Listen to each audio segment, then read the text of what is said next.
السلام علیکم دوستو، فورمین کی دنیا میں آپ کو خوش آمدید کہتے ہیں۔ آج کے ہمارے جو ویڈیو ہے وہ ہوگی کویسچن آنسرز۔ دیکھتے ہیں بچوں کے کیا سوالات ہیں۔ کون پوچھنا چاہے گا؟ سر جی میں پوچھ رہا ہوں۔ بتائیے بیٹے۔ سر جی حقوق اللہ اور حقوق العباد میں کیا فرق ہے اور اس کی کیا اہمیت ہے؟ بچے نے بڑا اچھا کویسچن کیا بیٹا۔ حقوق اللہ اور حقوق العباد دونوں حقوق ہیں۔ حقوق اللہ جو ہے وہ حقوق یعنی کہ جو اللہ تعالیٰ کے حقوق ہیں، سمجھ آ رہی ہے؟ اور حقوق العباد جو ہیں، جو لوگوں کے حقوق ہیں، ان کو حقوق العباد کہا جاتا ہے۔ اللہ تعالیٰ نے قرآن مجید میں 12 بار کئی جگہ حقوق العباد کا ذکر کیا ہے اور بہت کم جگہ حقوق اللہ یعنی کہ اپنے حقوق کا ذکر کیا۔ اللہ تعالیٰ فرماتے ہیں کہ میں اپنے حقوق معاف کر دوں گا لیکن حقوق العباد جو ہیں وہ میں معاف نہیں کروں گا۔ لوگوں کے جو حقوق ہیں وہ اللہ تعالیٰ معاف کبھی نہیں کریں گے، کیونکہ وہ اللہ تعالیٰ نے لوگوں کے درمیان کا معاملہ چھوڑ دیا ہے۔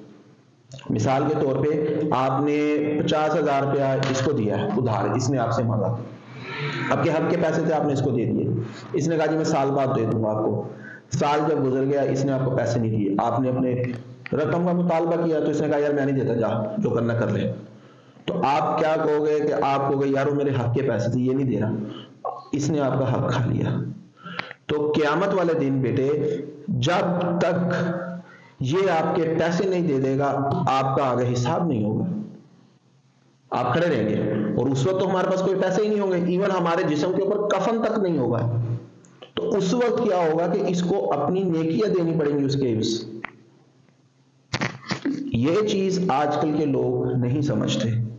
حقوق العباد پہ اتنا زور اللہ تعالیٰ نے دیا ہے، اتنا ہی زور ہمارے نبی اکرم حضرت محمد مصطفیٰ صلی اللہ علیہ وسلم جن کے ہم امتی ہیں، جو ہماری شان ہے ہمارے نبی، انہوں نے بھی بہت زور دیا کہ حقوق العباد کا خاص خیال رکھیں، کسی کا ناجائز حق نہ کھائیں، کیونکہ قیامت والے دن آپ کے پاس پیسے نہیں ہوں گے، ہیرے زیورات کچھ نہیں ہوگا، جسم پہ تن پہ ہمارے کفن تک نہیں ہوگا، تو ہمیں اس وقت اپنی نیکیاں دینی پڑیں گی۔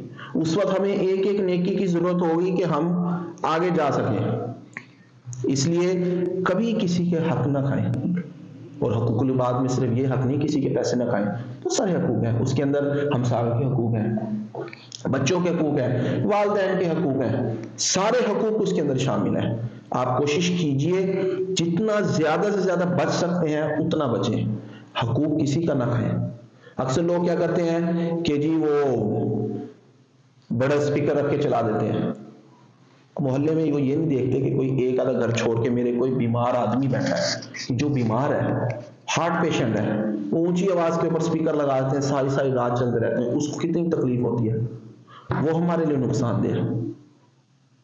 حتیٰ کہ ہمارے نبی صلی اللہ علیہ وسلم نے یہ بھی فرمایا کہ اگر آپ پھل یا فروٹ کھاتے ہیں اس کو کھا کے اس کے جو چھلکے ہیں ان کو بھی ریپ کر کے اس طریقے سے باہر پھینکیں کہ باہر سے کوئی ایسا انسان نہ گزر رہا ہو کہ جس میں وہ کھانے کی صلاحیت نہیں، اس کو وہ چھلکے دیکھ کے اس کے دل کو کچھ ہو کہ کاش میرے پاس بھی ہوتے میں کھاتا۔